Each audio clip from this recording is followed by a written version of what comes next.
సహోదరులు భక్తి సింగ్ గారి యొక్క అనుభవంలో దేవుడు ఆయనకు బయలుపరిచిన మర్మములను అనుదినము పంచుకొనుట. దైవ మర్మములు.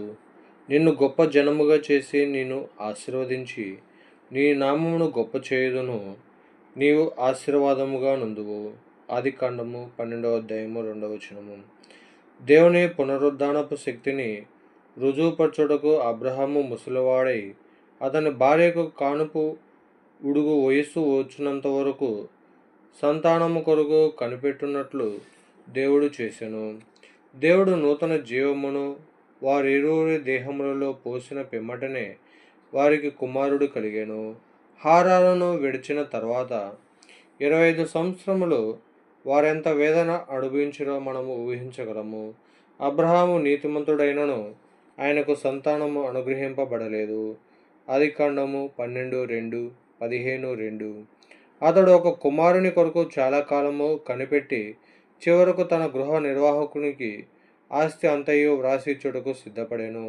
అతనిలోనున్న వేదనగాక అనేకులు అతనిని అపహసించి, దేవుడు నిన్ను గొప్ప జనముగా చేయునని చెప్పితివే, నీకొక కుమారుడైనా కలుగలేదే, ఆయనకు నీవు ఇష్టడవైతే నీకొక కుమారుని ఇంతకు ముందే ఇచ్చి ఉండవచ్చును గదా అని అనియుందురు.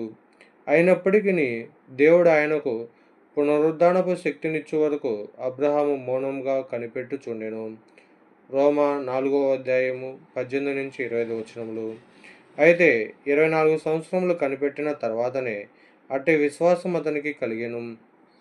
అతనిలోను అతని భార్యలోను పునరుద్ధాన శక్తి పోయబడినట్లు అతడు గ్రహించెను. ఆ పునరుద్ధాన శక్తి వారిలో పోయబడని ఎడల వారి జీవితంలో అట్టి అద్భుతము జరిగి ఉండదు.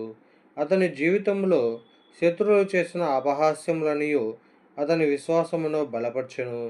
మొదట అబ్రహాముకున్న కొంత విశ్వాసమును బట్టి దేవుడు ఆయనకు కనబడినప్పుడు అతడు తన గృహమును విడిచి యెహోవాను వెంబడించెను.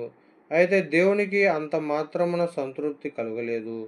అబ్రహాము పునరుద్ధానపు శక్తిని పూర్తిగా అనుభవించున్నంత వరకు దేవుడు అతనిని అనేక అనుభవముల ద్వారా తీసుకుని వెళ్ళెను.